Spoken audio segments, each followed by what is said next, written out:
Yeah, what's good YouTube? It's your boy Only One KDB and I'm back with another video. Happy New Year's everybody. It's 2029. Let's fucking get it, man. We about to get to the video, man. We got WWE hot takes that ruined your 2025. Now I see Liv Morgan on the screen. What did I say? Liv is overrated.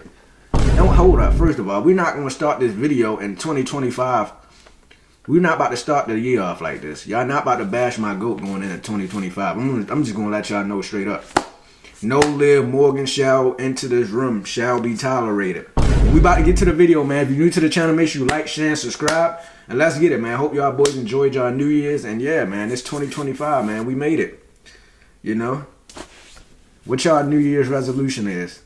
If anybody say New Year, New Me in my comment section or on Instagram and you text me that shit, well, not text me, but if you put that shit on your story, you are getting blocked. I hate that New Year, New Me shit.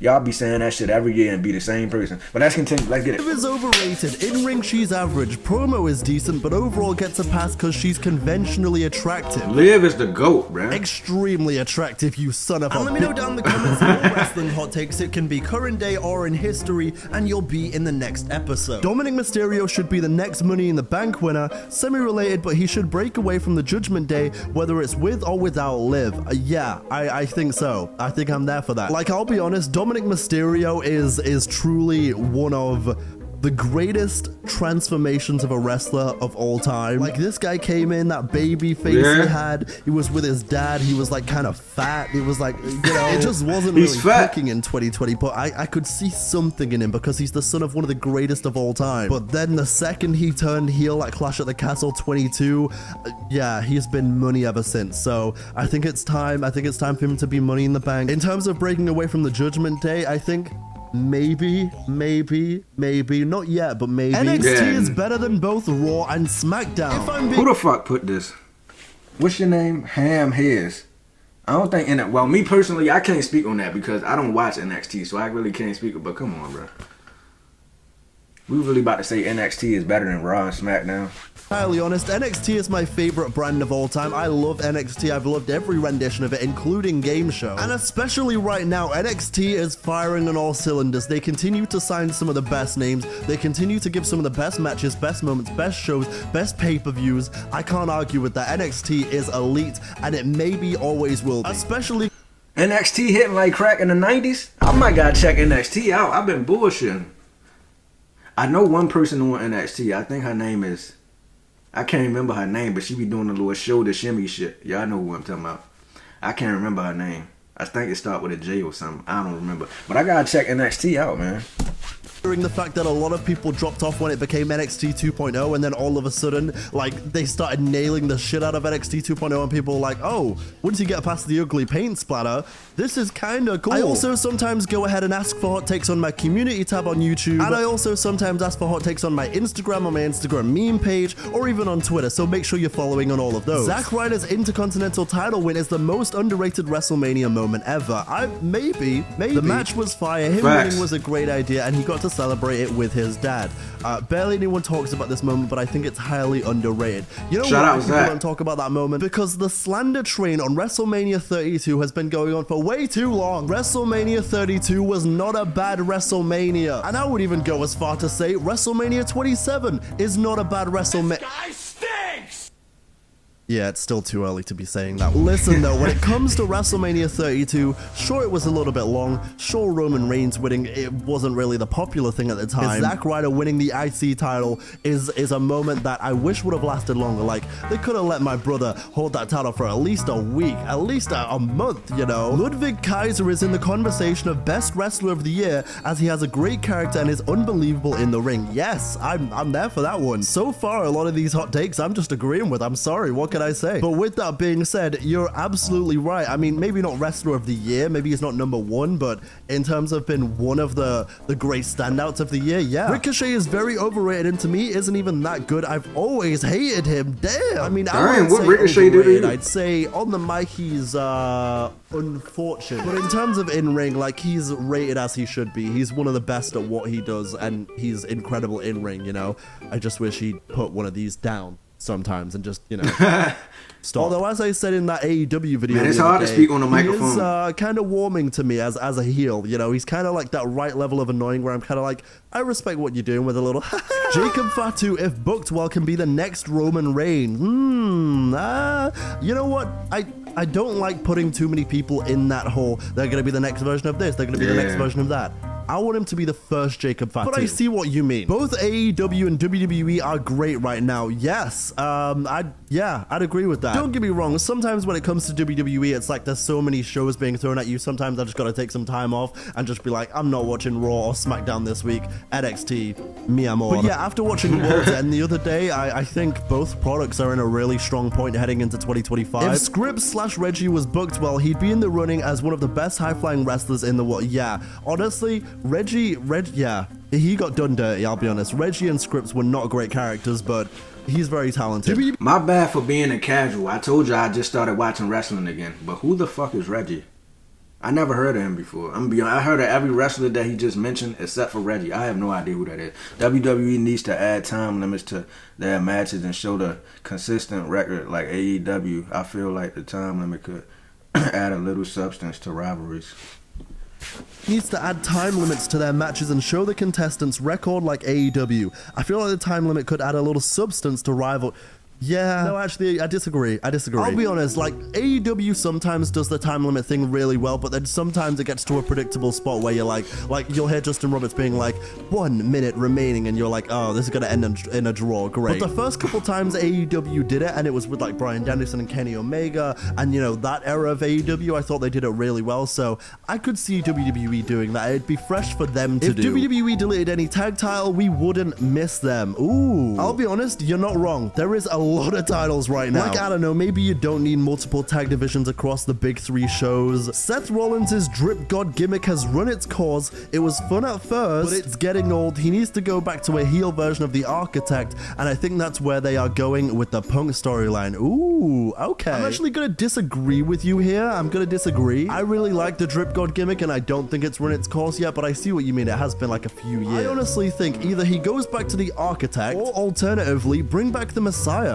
The Messiah Seth Rollins did not last for long enough, and that theme was awesome. Not every underrated/hyped wrestler, in your opinion, deserved a world title run. In the past few years, I've seen a rise in fans of wrestlers with great mic work or promos or ring work, or all three saying they need or needed a world title run, but I disagree. I'm sure they're talented, but not everyone deserves a title run.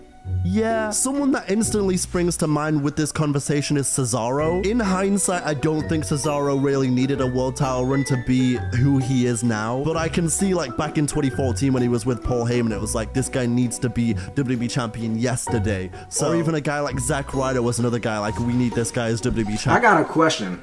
If you're not good on a microphone, will they ever, like, push you into, like, being, like, a superstar? I know, is it a difference between a superstar and being an amateur?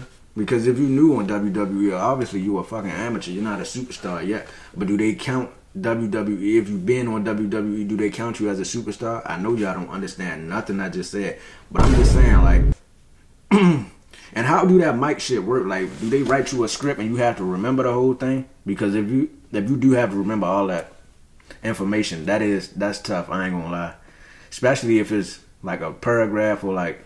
you gotta say a lot of lines. Like, how do you remember that? You gotta be up all night studying that. Because if not, you're gonna get in that ring and mess up. You're gonna be stuttering and tripping all over your word. I remember Dwayne The Rock Johnson. He wrote his promo on his hand.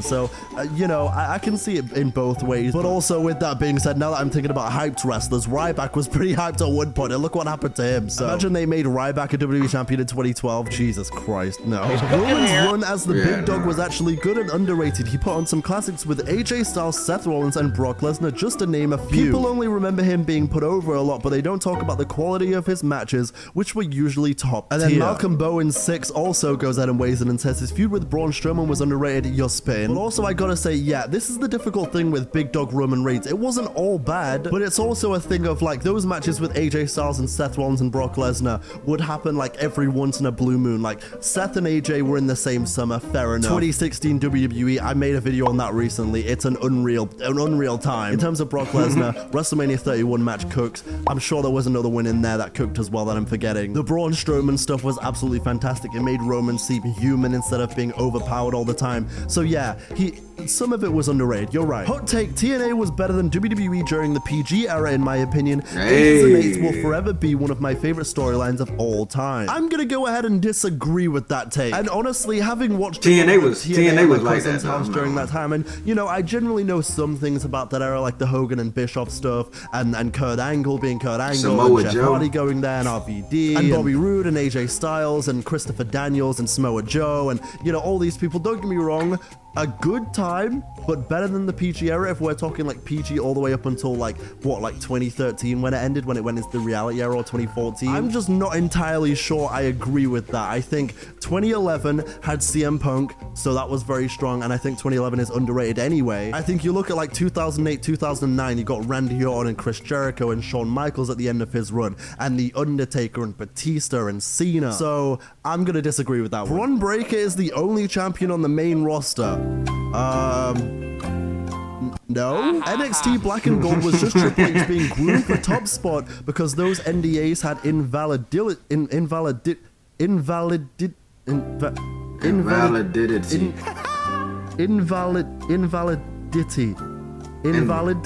You said diddy. Invalidity dates, and so I can't believe, I don't know what.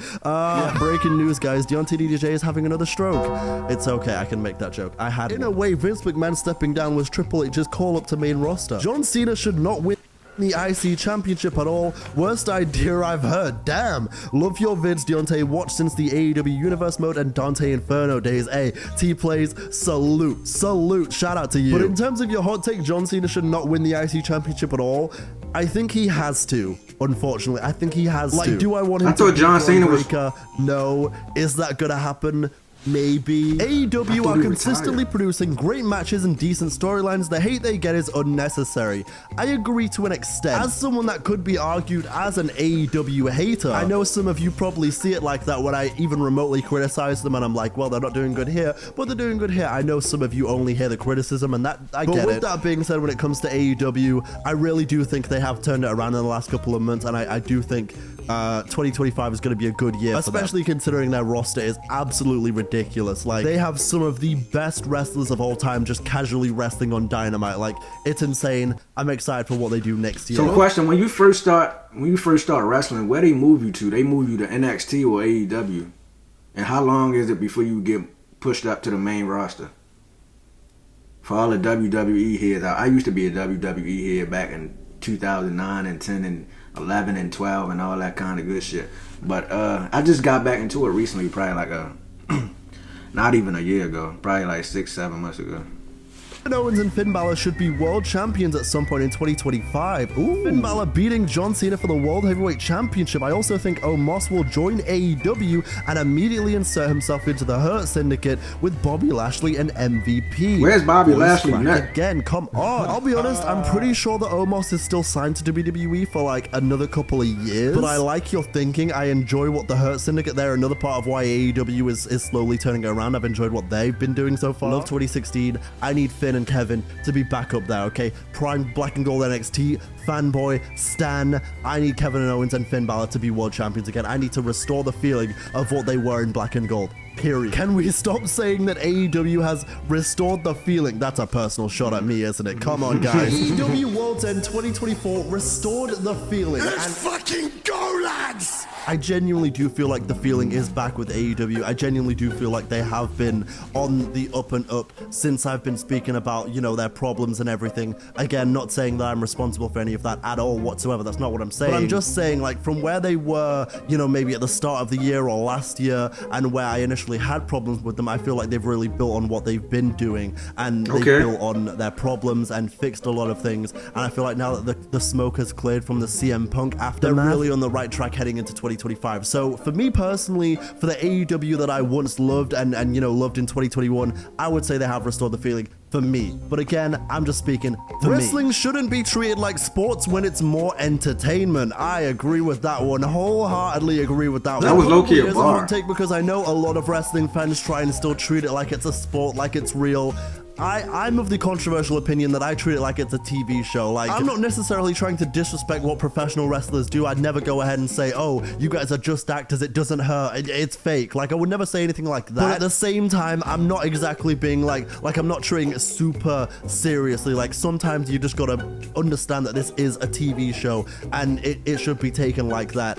And it's not always serious, you know? It doesn't have to be life or death. People should stop treating pro wrestling as if it were a competitive sport like MMA. And see it more as entertainment. Just because your favorite wrestler lost doesn't mean he was automatically buried. That just happened to follow a storyline. It's not an MMA ranking. You are spitting. Braun Breaker's Intercontinental Championship reign is stale and they need to take the title off him. Wrong.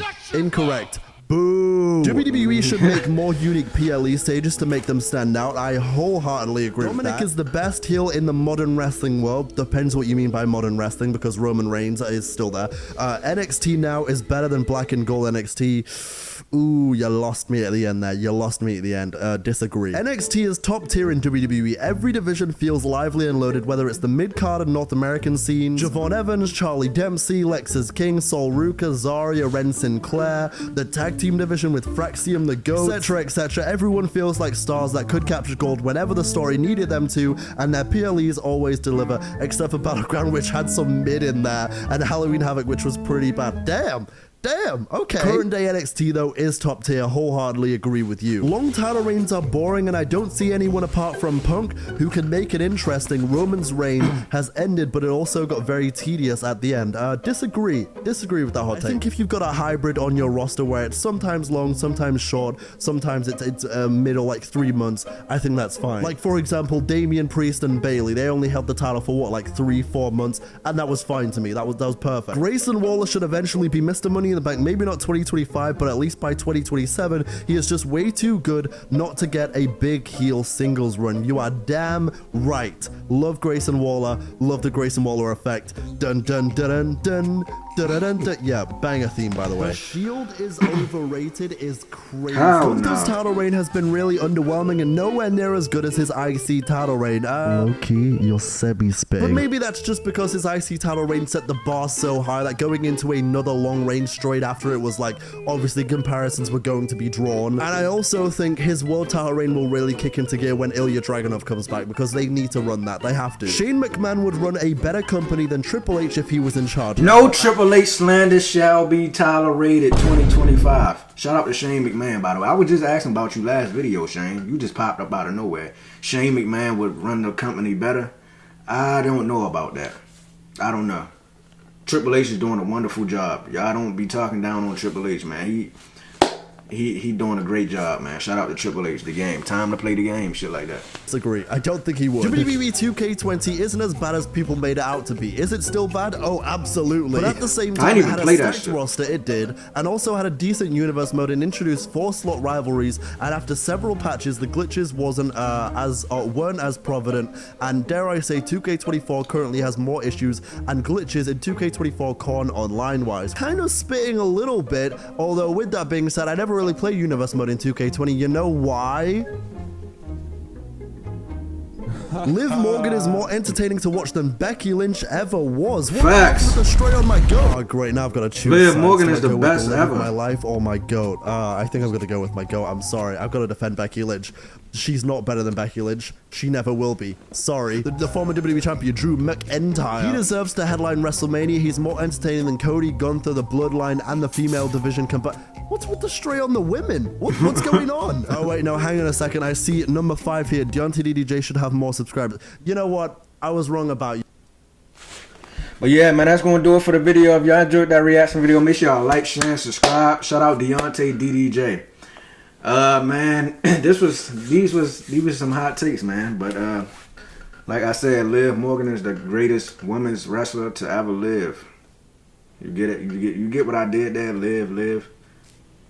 Deontay, I'ma steal your slogan. You said the live of your life. Some shit like that. That shit was hard. I fuck with that. But we about to get out of here, man. Make sure y'all like, share, and subscribe. And I'm out of here.